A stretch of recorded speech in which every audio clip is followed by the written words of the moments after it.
In this video, I'm going to show you how you can add these payment icons on your footer on Shopify.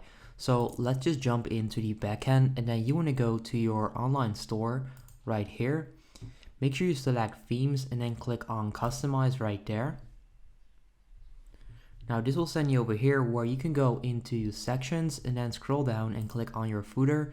Then right there you'll find show payment icons. You want to make sure that this is enabled. Okay, so that's step number one. Make sure to enable this.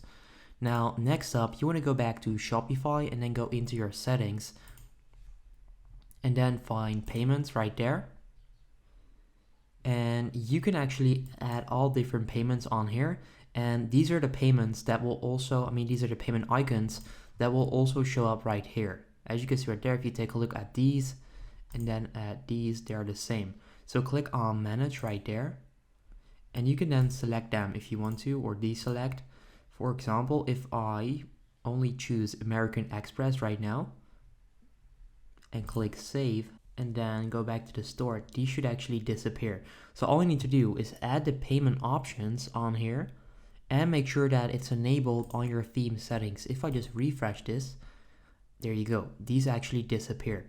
If I then want to add them, I select them on here, I click save, and all of them will show up again.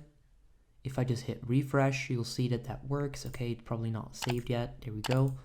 Refresh, and there you go. They're back. So all you need to do is add the different payment options on here in order to make them show up on your footer. If this video helps you out, leave a like on the video. Let me know in the comments down below if it works, and then I'll see you in the next one. Have a good day.